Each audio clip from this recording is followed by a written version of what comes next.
So hello guys, welcome back to the channel. Today we are going to deal with Indian Economics का CU का same 3 का जो पहला unit है जिसमें नेशनल इनकम एग्रीगेट्स के बारे में ब्रीफ कंसेप्ट आपके सिलेबस में है। हम लोग उसके बारे में बात करने वाले हैं। तो बेसिकली जो अपना टॉपिक है वो होने वाला है नेशनल इनकम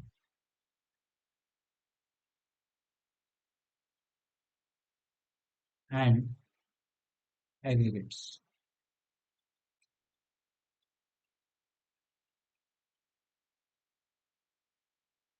सबसे पहला जो चीज हम लोग को पता होना चाहिए कि नेशनल इनकम क्या है। देखिए, नेशनल इनकम मतलब होता है value of final goods and services. Intermediate goods national income में नहीं आता है। क्या आता है? Value of final goods and services जो कि प्रोड्यूस किया गया है bye the normal residents of a country in A given year. यहाँ पे जो की वर्ड्स है नेशनल इनकम का डेफिनेशन में वो है final value of goods and services produced in a given year by the normal residents of a country। तो ये अपना नेशनल इनकम का डेफिनेशन है। ठीक है। अब इस चैप्टर को बेसिकली, इस पार्ट को बेसिकली स्टार्ट करने के लिए हम लोगों को कुछ बेसिक कन्वर्जन्स जो कि इस चैप्टर में दिया गया है वो जानना जरूरी है। लेकिन उससे पहले ये जो हम लोग लिखे हैं एग्रीगेट, जो बोलते हैं ना national income and related aggregates, ये एग्रीगेट्स होता क्या है? ये एग्रीगेट्स में कुछ टर्म्स आते हैं जिसके साथ आप फेमिलियर हैं, पर उसका एग्जैक्ट मीनिंग या उसका फुल फॉर्म आप लोगों ने शायद पढ़ा ना हो या प्लस टू में पढ़ा भी हो। डजेंट मैटर, हम यहाँ फ्रॉम स्क्रैच ही डिस्कस करेंगे तो आपको पूरा चीज समझ में आएगा। जैसे यहाँ पे आपका होता है जीडीपी एमपी, फिर जीएनपी एमपी, फिर जैसे कि मान लीजिए इसके बाद वाला एनडीपी एमपी, इसके बाद वाला हो गया जैसे मान लीजिए एनएनपी एमपी। ऐसे टोटल 8 एग्रीगेट्स होते हैं। ठीक है, हम लोग सबके बारे में डिस्कस करेंगे, लेकिन सबसे पहला कैसे आप इनका, इन सभी का फुल फॉर्म्स को कैसे आप रिकॉग्नाइज करोगे। देखो बेटा, जो पहला वाला वेरिएबल होता है ना एग्रीगेट में, वो इधर ग्रॉस होता है या नेट होता है। G stands for gross, N stands for net. जो पहला वाला वेरिएबल, जो दूसरा वाला वेरिएबल होता है वो आइदर होता है डोमेस्टिक या national. D stands for domestic and N stands for national. दोनों में से कोई भी एक होगा, अगर डी है तो डोमेस्टिक, अगर एन है तो नेशनल। उसके बाद जो तीसरा वाला वेरिएबल होता है वो होता है P, and P stands for product. वो कांस्टेंट रहता है, इसमें कोई ऑप्शन नहीं है या इसमें कोई दो राह नहीं है, एक ही है, प्रोडक्ट। और उसके बाद हम लोग एक सफिक्स में छोटा सा एमपी या एफसी लिखते हैं। ये जो एमपी है बेटा, ये स्टैंड होता है मार्केट प्राइस के लिए, और ये जो एफसी है ये स्टैंड होता है फैक्टर कॉस्ट के लिए। इन सभी के बारे में अभी हम लोग बात करेंगे कि ग्रॉस वैल्यू से नेट पे कैसे जाते हैं, नेट से ग्रॉस पे कैसे आते हैं, डोमेस्टिक से नेशनल कैसे जाते हैं, नेशनल से डोमेस्टिक कैसे आते हैं। एमपी मतलब मार्केट प्राइस से फैक्टर कॉस्ट कैसे जाते हैं, फैक्टर कॉस्ट से मार्केट प्राइस पे कैसे आते हैं, इन सभी के बारे में हम लोग डिस्कस करेंगे। वो इस चैप्टर में मेन है, क्योंकि आपका पेपर एमसीक्यू है, तो मैक्सिमम चांसेस है कि वो लोग आपको ये कन्वर्जन्स के ऊपर फिल इन द ब्लैंक्स पूछे, या आपको डेफिनेशन भी पूछ सकता है ये सारे एग्रीगेट्स का। लेकिन एग्रीगेट्स के डेफिनेशन में जाने से पहले I would like to discuss कि ये ग्रॉस से नेट, या डोमेस्टिक से नेशनल, या मार्केट प्राइस से फैक्टर कॉस्ट कैसे हम लोग जाते हैं। तो चलिए इन सब चीजों के बारे में पहले हम लोग डिस्कस करते हैं। चलिए सबसे पहला स्टार्ट करते हैं ग्रॉस। अगर आपका कोई भी national income aggregate gross value पे है, तो उससे अगर आप डेप्रिसिएशन को माइनस करोगे, डेप्रिसिएशन का दूसरा नाम होता है consumption of consumption of fixed capital, consumption of fixed capital, तो वो ऑटोमेटिकली नेट वैल्यू में कन्वर्ट हो जाता है। जैसे फॉर एग्जांपल, सर एक एग्जांपल बता देते तो अच्छा रहता। ये देखिए एग्जांपल, मान लीजिए जीडीपी एमपी है, और उसको अगर आप डेप्रिसिएशन से सब्ट्रैक्ट करते हो, तो याद रखिए ये ग्रॉस इस डेप्रिसिएशन से सब्ट्रैक्टेड हो जाएगा, और ये कन्वर्ट हो जाएगा एनडीपी एमपी पर। मतलब ये जो डेप्रिसिएशन है, ये सिर्फ ग्रॉस के साथ ही रिएक्ट करेगा और ग्रॉस को नेट पे कन्वर्ट कर देगा, बाकी सारे वेरिएबल्स पे कोई चेंजेस नहीं आए। आपको यहाँ पे पहचानना ये जरूरी है कि कौन सा वेरिएबल किसके साथ रिएक्ट होके किस पे कन्वर्ट होता है। ऐसा नहीं कि डेप्रिसिएशन जो है वो डोमेस्टिक से रिएक्ट होगा या मार्केट प्राइस, नहीं। डेप्रिसिएशन जो है वो हमेशा ग्रॉस से रिलेटेड होता है या नेट से रिलेटेड होता है। सिमिलरली अगर आपको कोई चीज नेट वैल्यू पे दिया, जैसे मान लीजिए एनडीपीएफसी दिया है, ठीक है, और इसी के साथ अगर आप डेप्री को प्लस करते हो, तो ये घूम करके आ जाता है जीडीपीएफसी। तो एक ही शब्द पे, एक सेंटेंस पे अगर इस चीज को आप कंक्लूड करो, तो आप ये बोल सकते हैं कि ग्रॉस से नेट पे जाने के लिए हम लोग को डेप्रिसिएशन सब्ट्रैक्ट करना पड़ता है, और नेट से ग्रॉस पे आने के लिए हम लोग को डेप्रिसिएशन ऐड करना पड़ता है। ये पहला पिलर हुआ कन्वर्जन, ठीक है। तो इससे बता देते हैं, यहाँ पे हम लोग ग्रॉस और नेट के बीच में रिलेशनशिप एस्टेब्लिश करते हैं, ठीक है। अगर आपको ग्रॉस से नेट पे जाना है, तो आपको क्या करना है, डेप्रिसिएशन को माइनस करना है। सिमिलरली अगर आपको नेट से ग्रॉस पे जाना है, तो आपको इसी डेप्रिसिएशन को प्लस करना होता है। ये पहला पिलर है, ठीक है। बस एक कॉपी में इसको नोट डाउन करें, क्योंकि डिस्क्रिप्शन में आपको इसका पीडीएफ मिल जाएगा, तो वहां पे अच्छे से लिखा हुआ है ये सारा। अभी आप बातों को सुने और समझें, वो ज्यादा जरूरी है। चलिए अब नेक्स्ट जो कन्वर्जन है, उसको हम लोग आते हैं। नेक्स्ट कन्वर्जन, अब अपना जो नेक्स्ट कन्वर्जन है वो रिलेटेड है डोमेस्टिक से लेकर के नेशनल। मतलब जैसे अगर आपको प्रोवाइड किया हुआ है क्वेश्चन में जीडीपी एमपी, और आपको बोला जाता है कि जीएनपी एमपी कैसे निकालोगे, तो बाकी कन्वर्जन करते वक्त एक चीज का ध्यान रखें, ये भी ग्रॉस पे है, ये भी ग्रॉस पे है, ये भी मार्केट प्राइस पे है, ये भी मार्केट प्राइस पे है। मेन चेंज किस पे है बेटा, मेन चेंज जो है वो इस पे है। यहाँ पे जो डोमेस्टिक है वो यहाँ पे बन चुका है नेशनल।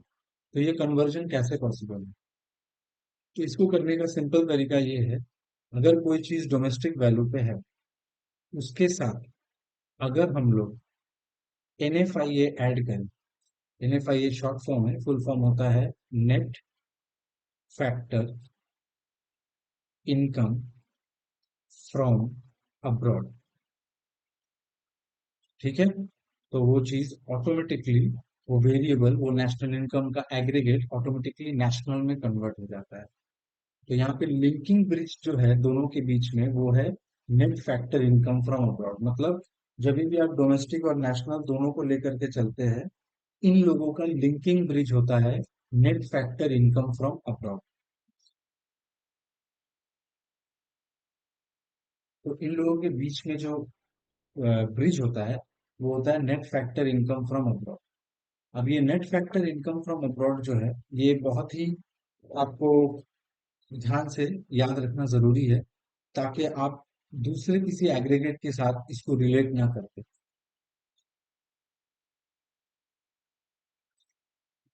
ताकि आप दूसरे किसी फैक्टर के साथ इसको रिलेट ना कर दे, तो इसको याद रखना जरूरी है। सिमिलरली अगर आप नेशनल से वापस में अपने आप को डोमेस्टिक में कन्वर्ट करना चाहते हैं, तो इसी net factor income from abroad को आपको सब्ट्रैक्ट करना होता है। अब सवाल ये है कि सर ये नेट फैक्टर इनकम कैसे निकलता है? ये आपको क्वेश्चन में डायरेक्ट दे देगा, अगर नहीं देगा तो इसको भी निकालने का एक फॉर्मूला है। Net factor income from abroad equals to factor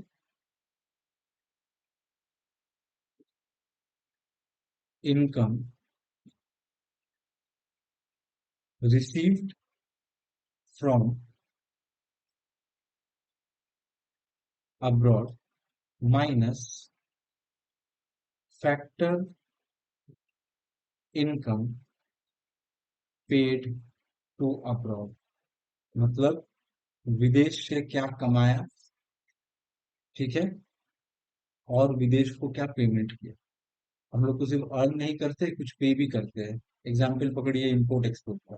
import में हम लोग पे करते हैं, एक्सपोर्ट में हम लोग अर्न करते हैं। इसीलिए बोला गया है factor income receive from abroad minus factor income paid to abroad करोगे तो आपको मिलेगा नेट फैक्टर इनकम फ्रॉम। तो ये था अपना सेकंड पिलर।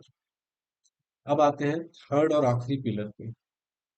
थर्ड और आखिरी पिलर जो है वो बेसिकली रिलेटेड है मार्केट प्राइस और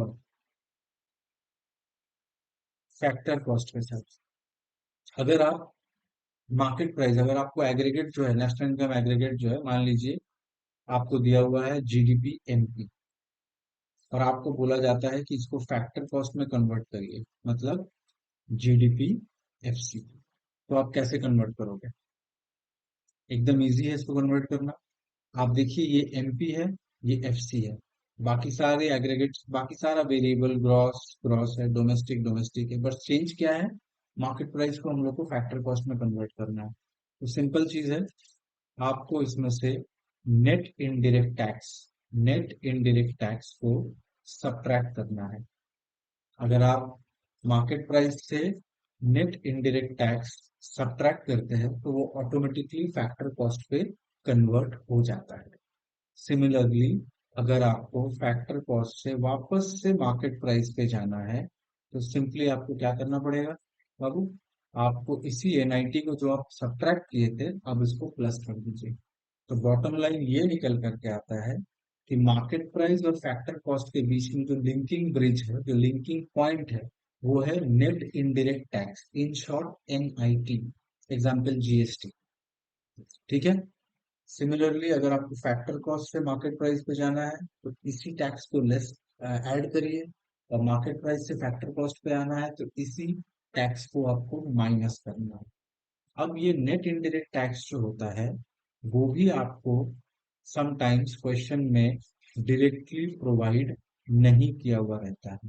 तो हम लोग क्या करते हैं, हम लोग उसको इस तरीके से कैलकुलेट करते हैं, indirect tax minus subsidy.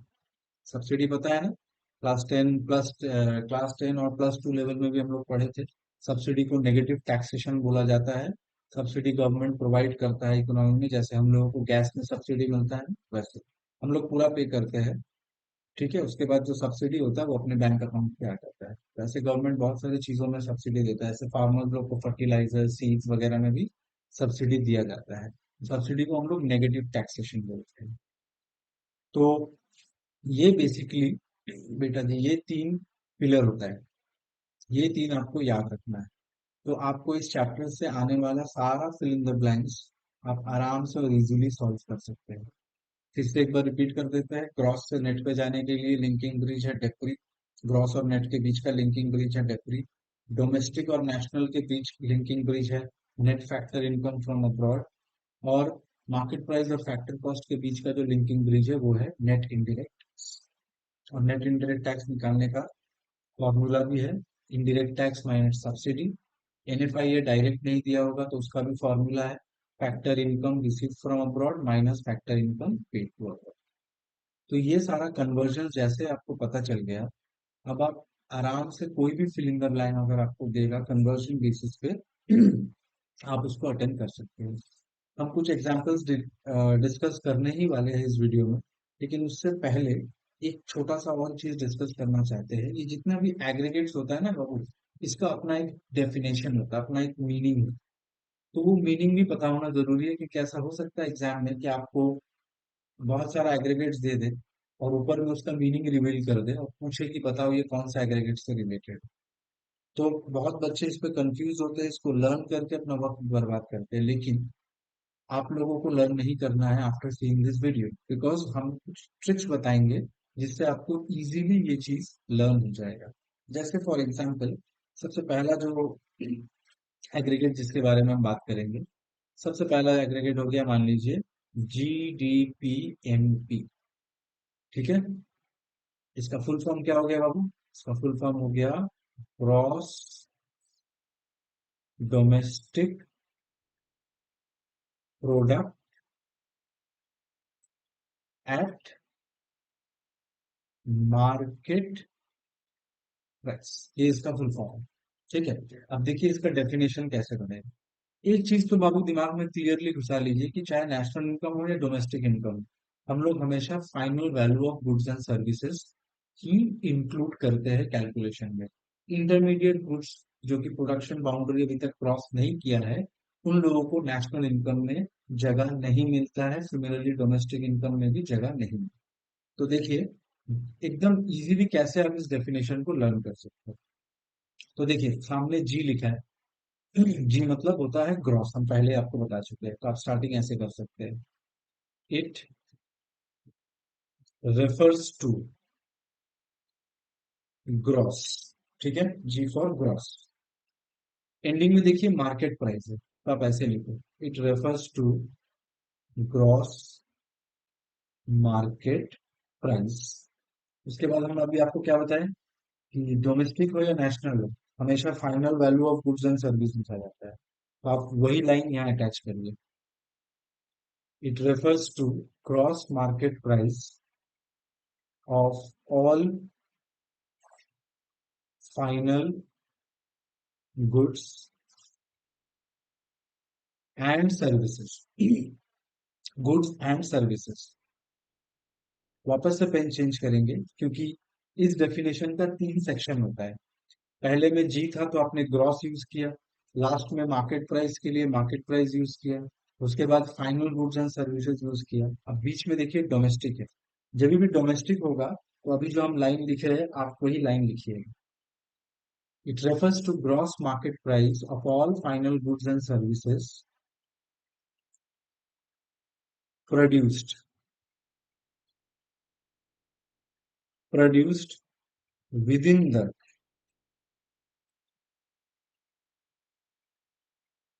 Domestic territory of a country in a given year। देखिए भाई इसमें कीवर्ड्स क्या क्या हुआ, जी था इसीलिए हम लोग लिखे ग्रॉस, एमपी था इसीलिए लिखे मार्केट प्राइस, क्योंकि डोमेस्टिक था इसीलिए हम लोगों ने लिखा produce with in the domestic territory of a country. Similarly अब आप बोलिएगा सर दूसरा एक एग्जाम्पल के साथ दिखाइए। चलिए दूसरा वाला हम लोग ले लेते हैं GDP FC। चलिए वापस से खुद से कोशिश करिए, वीडियो को पॉज करके खुद से कोशिश करिए फिर मेरा डेफिनेशन सुनिए। देखिए हम लोग इसको स्टार्ट करेंगे। इट रेफर्स टू, वापस से ग्रॉस है तो हम लोग लिखेंगे इट रेफर्स टू ग्रॉस। उसके बाद लास्ट पे एफ सी है, तो एफ सी अगर होता है तो हम लोग लिखते हैं, एफ सी के वक्त हम लोग मनी वैल्यू लिखते हैं। So it refers to gross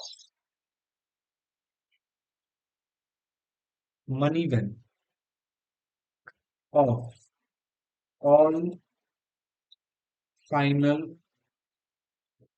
goods and services produced within the, क्योंकि डी है बीच में तो डोमेस्टिक आएगा, so produced within the domestic territory of the country in a given year. देखिए क्या चेंज हुआ, ग्रॉस की वजह से जैसे ग्रॉस लिखते थे वैसे ही आया, पहले एमपी था, अब एफसी हुआ, एफसी हुआ तो यहाँ पे आ गया मनी वैल्यू, बाकी सब कुछ सेम था। तो इस तरीके से आप ऑटोमेटिकली खुद ही फ्रेम कर सकते हैं, अगर आप सारे एग्रीगेट्स का जो भी वेरिएबल्स है सबके बारे में क्लियर पिक्चर आपको है अगर, तो आप इजीली डेफिनेशन फ्रेम कर सकते हैं। आपको लर्न करके अपना वक्त बर्बाद करने का जरूरत नहीं। चलिए एक दूसरा वाला देखते हैं, थर्ड, एनडीपी एमपी। तो सर यहाँ पे तो नेट हो गया, तो कोई दिक्कत नहीं है, नेट हो गया तो आप स्टार्टिंग में ऐसे लिखो, इट रेफर्स टू नेट, क्योंकि पीछे एमपी है तो हम लोग को लिखना है नेट मार्केट प्राइस। ठीक है, वापस से उस लाइन को रिपीट करो, of all final goods and services produced within the domestic territory of the country in a given year. हो गया, इजीली फ्रेम। चलिए एक दूसरा ट्राई करते हैं फोकस से। अब एक ऐसा वेरिएबल लेते हैं जिसमें बीच में नेशनल होगा, ठीक है, तो वो अपने को समझने में और ज्यादा इजी रहेगा, तो वैसा एक वेरिएबल लेकर अपन लोग डील करते हैं। चलिए आइए,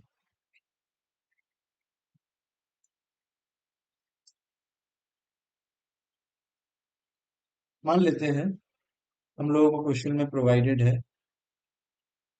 एनएनपी एमपी। ठीक है, देखिए इसको कैसे फ्रेम करेंगे। वापस में स्टार्टिंग में एन है मतलब नेट होगा, तो क्या लिखेंगे, it refers to net, NP है तो क्या लिखेंगे, market price of all final goods and services. अब देखिए बीच में नेशनल होने के कारण एक एडिशन, एक नया टर्म आएगा, जैसे पहले हम लोग लिखते थे produced within the domestic territory, क्योंकि डोमेस्टिक था, अब बीच में नेशनल है तो हम लोग क्या लिखेंगे, it refers to net market price of all final goods and services produced by the, produced by the normal residents, resident मत लिखना, नॉर्मल रेसिडेंट लिखना, normal resident of a country in a given year, that's it. So बीच में जैसे ही national आ जाएगा, instead of writing domestic territory आप लिखोगे produced by the normal residents of a country, बस यही फर्क है नेशनल और डोमेस्टिक में। सामने अगर ग्रॉस रहेगा तो आप लिखोगे ग्रॉस वैल्यू, नेट रहे एन रहेगा तो लिखोगे नेट वैल्यू, डोमेस्टिक रहेगा तो आप लिखोगे domestic territory of a country, national रहेगा तो आप लिखोगे normal residents of a country. Ending में अगर एमपी रहेगा तो आप लिखोगे मार्केट प्राइस। एंडिंग में अगर एफसी रहेगा तो आप लिखोगे money value. So this is all about the meaning of all this aggregates. आपको सारे मीनिंग के साथ आपको एग्रीगेट के साथ साथ उनका मीनिंग भी याद होना जरूरी है, not only for the examination point of view, but ये बहुत इंपॉर्टेंट भी है नॉलेज के कॉन्सेप्ट से। So by all this we have come to the end of that chapter, but I will discuss some formulas जो मैंने prepare किया है, sort of fill in the blanks है। ये आपको पीडीएफ में नीचे मिल जाएगा। आप इन सारे एग्रीगेट्स को ले सकते हैं और भी सारे एग्रीगेट्स खुद से भी फ्रेम करके आप सॉल्व कर सकते हैं। तो चलिए, ये सारा इम्पोर्टेंट कुछ इम्पोर्टेंट सारा तो पॉसिबल नहीं है, लेकिन कुछ जो फ्रीक्वेंटली पूछा जाता है, या बेसिकली ये इसीलिए दे रहे हैं ताकि आपको क्वेश्चन के टाइप समझ में आए। तो देखिए, चलिए सबसे पहला जैसे कि हम एक हेडिंग डाल देते हैं पहले, इम्पोर्टेंट फॉर्मूला। चलिए सबसे पहला, अगर आपको कोई पूछ लिया कि बेटा जी ग्रॉस और नेट पे क्या डिफरेंस है, तो आप बोलोगे डेप्रीसिएशन, या दूसरे शब्दों में क्या बोला जाता है इसको, कंजम्पशन ऑफ फिक्स्ड कैपिटल। चलिए फिर दूसरा, जैसे दूसरा आपको ऐसे पूछ लिया कि बताओ मार्केट प्राइस और फैक्टर कॉस्ट दोनों में क्या अंतर है, क्या बोलोगे, दोनों के बीच में क्या अंतर है मार्केट प्राइस और फैक्टर कॉस्ट में? Net indirect tax. अच्छा, तीसरा मान लीजिए आपको पूछ लिया कि बताओ नेशनल और डोमेस्टिक, इन दोनों में क्या फर्क है, तो आप क्या बोलोगे? Net factor income from abroad, ऐसा बोल सकते हैं आप।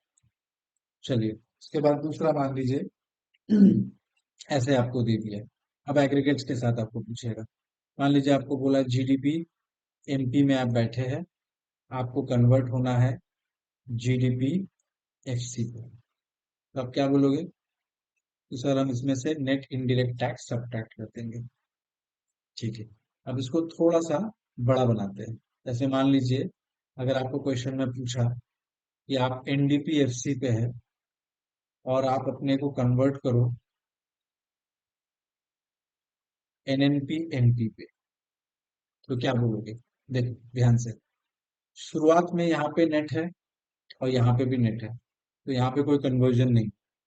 ठीक है, बिकॉज क्वेश्चन में भी नेट दिया हुआ है और आपको जाना भी नेट पे है। आप सोचो कि आप ट्रैवल कर रहे हो, आप यहाँ पे हो और आप यहाँ से यहाँ ट्रैवल कर रहे हो, तो ट्रैवल करते वक्त जिन वेरिएबल्स पे चेंज आएगा आप उन्हीं के बारे में सोचना। जैसे दूसरा वाला देखिए डोमेस्टिक है और ये नेशनल है, तो ऑब्वियस बात है यहाँ पे आपको net factor income from abroad को ऐड करना है। उसके बाद देखिए ये फैक्टर कॉस्ट है और ये मार्केट प्राइस है, तो यहाँ पे आपको नेट इनडायरेक्ट टैक्स को क्या करना है, ऐड करना है, तो ऑटोमेटिकली वो एनएनपी एमपी में कन्वर्ट हो जाएगा। ऐसे ही करके कन्वर्जन आपको एग्जाम में और भी बड़ा करके पूछा जा सकता है। जैसे मान लीजिए एक और एग्जाम्पल आपको देते हैं, जैसे मान लीजिए आप है, वापस इसी को लेते हैं एनडीपी एफसी, और आपको जाने के लिए बोला गया है जीएनपी एमपी पर। तो ध्यान से देखिए, पहला वाला नेट है और आपको कन्वर्ट होना है ग्रॉस पे। हम बता दिए थे नेट और ग्रॉस के बीच का जो लिंकिंग ब्रिज है वो है डेप्रिसिएशन। अब आप ग्रॉस से नेट पे जाते हो तो डेप्री माइनस होता है, और नेट से ग्रॉस पे जाते हो तो डेप्री प्लस होता है। तो पहला वाला मान लीजिए हो गया प्लस डेप्रिसिएशन। दूसरा, आप डोमेस्टिक में है, आपको नेशनल में जाना है, तो ये हो गया net factor income from abroad. Last वाला फैक्टर कॉस्ट में है, आपको मार्केट प्राइस पे जाएंगे। तो ये हो गया नेट इनडायरेक्ट टैक्स। देखिए, सो होपफुली गाइस आप लोगों को समझ में आया होगा ये पूरा टॉपिक। अगर अच्छा लगे तो लाइक और सब्सक्राइब करें। Till then thank you, meet you in the next video. अपना एक प्लेलिस्ट रहेगा sem three C U BCom honours के लिए इकोनॉमिक्स का, उसमें जो भी इम्पोर्टेंट टॉपिक्स होंगे वो सारे हम डिस्कस करेंगे। आपका पेपर एमसीक्यू है, तो जब भी आप चैप्टर को पढ़े इस तरीके से पढ़े ताकि एमसीक्यू आंसर्स भी आप अटेंड कर सकते हो। So thank you. बाय।